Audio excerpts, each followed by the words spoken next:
Assalamualaikum warahmatullahi wabarakatuh, kawan-kawan subscriber semuanya. Semoga dalam keadaan sehat tanpa kurang satu apapun ya teman-teman. Oke kawan-kawan, pada kesempatan kali ini saya mau membahas tentang sifat dari pestisida dan efisiensinya di lapangan seperti apa untuk organisme pengganti tanaman. Oke, pada video ini saya akan terangkan beberapa sifat dari pestisida tersebut. Pestisida mempunyai beberapa sifat ya teman-teman. Yang satu adalah pestisida kontak, yang kedua adalah pestisida lambung, yang ketiga adalah pestisida sistemik, yang keempat adalah pestisida pernapasan. Dari keempat itu mempunyai sifat berbeda-beda ya teman-teman. Tentunya dalam dunia pertanian Anda sendiri harus pintar-pintar memilah untuk memilih pestisida yang tepat sasaran untuk organisme pengganggu tanaman yang menyerang tanaman yang kita budidayakan. Oke, selanjutnya saya akan bahas dari keempat sifat pestisida tersebut. Yang pertama kawan-kawan, yaitu pestisida kontak. Apa itu pestisida kontak teman-teman? Yaitu dari kata kontak, berarti bersentuhan secara fisik. Misal Anda membeli pestisida, di dalam kemasannya ada pestisida ini bersifat kontak yang berwarna cairan kuning bening yang akan larut dalam air membentuk suspensi putih susu untuk mengendalikan hama, ulat, dan lain-lain.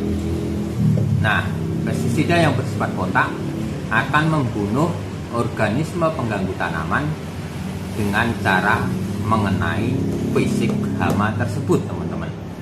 Jadi saya tekankan buat kawan-kawan harus bisa memilih sasaran hama yang akan disemprot itu membutuhkan pestisida yang seperti apa, karena ini akan menyangkut dalam biaya produksi yang akan Anda keluarkan di dalam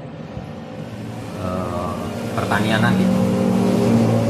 Oke, untuk pestisida kontak ya teman-teman, saya sarankan Anda memakai kepada hama yang tidak mempunyai mobilitas tinggi. Misal hama yang tidak punya mobilitas tinggi adalah satu, ulat, yang kedua kutu, dan yang ketiga hama yang memang menetap ya teman-teman. Itu saya berikan contoh dua aja, yang menetap dan tidak pergi kemana-mana. Kenapa saya sebut tidak memiliki mobilitas tinggi? Karena pestisida kontak akan efektif kepada hama yang tidak mempunyai mobilitas tinggi. Jadi jika disemprot, hama tersebut tetap di pohon tersebut teman-teman. Jadi akan terkena semprotan kita. Pestisida kontak tidak direkomendasikan untuk hama yang mempunyai mobilitas tinggi. Contohnya belalang, yang kedua penggerek batang dan penggerek buah. Ini alasannya kenapa saya sebut belalang teman-teman. Belalang itu mempunyai mobilitas tinggi yang berpindah-pindah. Misal Anda nyemprot di lokasi yang terserang hama belalang dengan pestisida kontak, itu hanya sia-sia. Soalnya Anda menyemprot, belalangnya udah pergi, tidak tahu kemana. Jadi tidak dapat bersentuhan secara fisik, jadi tidak efektif, membuang-buang biaya. Anda udah capek-capek membeli pestisida, tetapi Anda tidak memperhatikan dari sifat pestisida tersebut, itu hanya membuang biaya dan akan menambah beban biaya produksi. Tentunya Anda harus hati-hati ya kawan-kawan. Kenapa belalang ya? Belalang karena terbang, susah disemprot.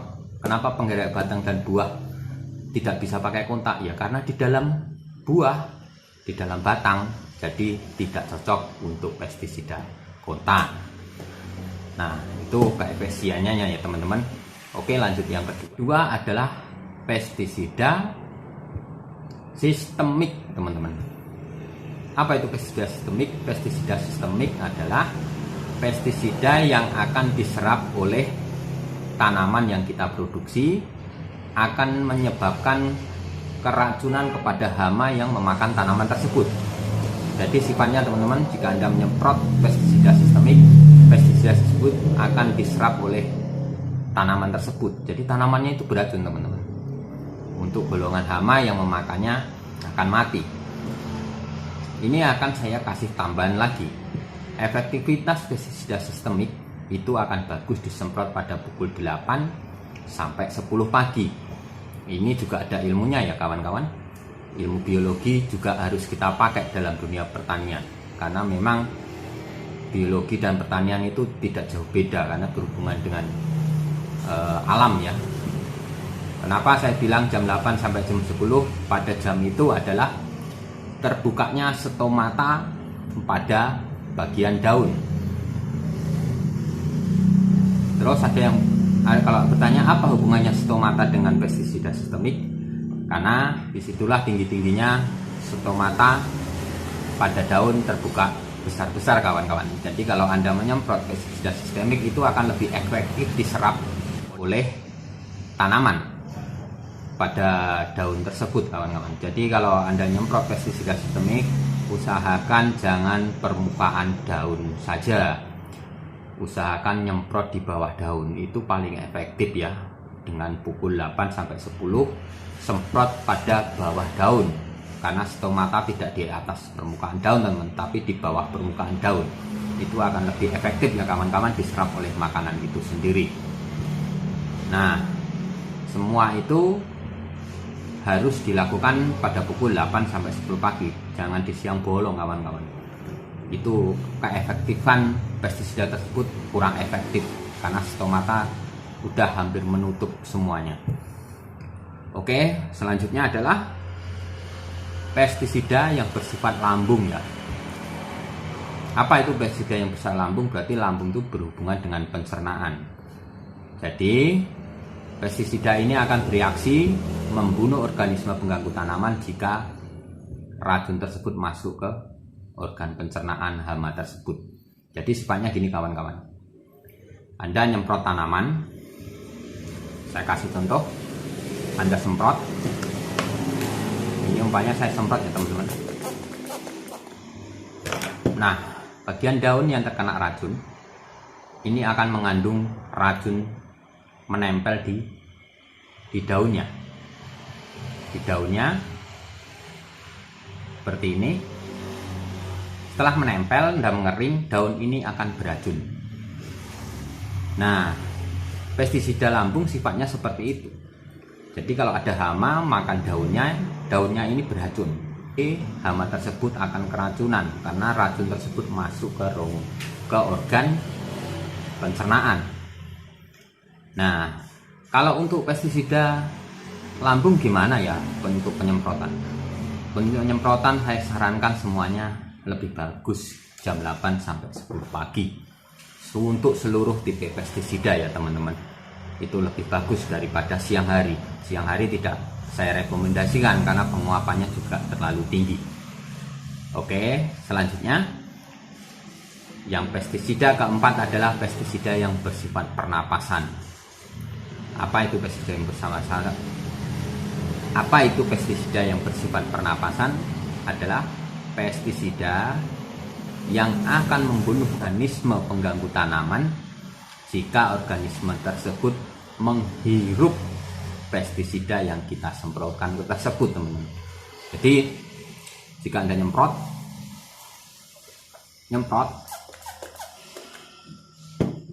dan semprotan ini terhirup oleh hama, itu akan mati kawan-kawan. Nah, jadi dalam aspek pemilihan pestisida semuanya harus diperhitungkan ya kawan-kawan. Selain dari sifat pestisida tersebut, juga diperhitungkan dari kandungan bahan kimianya. Anda harus baca kawan-kawan. Karena sifat-sifat pestisida itu bahan kimianya berbeda-beda teman-teman. Ada yang bahan kimia untuk misal insektisida untuk ulat, untuk belalang, dan lain-lain. Tetapi Anda aplikasikan pestisida tersebut untuk golongan insek berupa kutu-kutuan, itu tidak akan efektif. Makanya dalam pemilihan pestisida semuanya harus diperhatikan dengan baik. Nah, di lapangan kita sekarang sudah diberikan produk pestisida yang kombinasi. Itu akan lebih efektif ya teman-teman.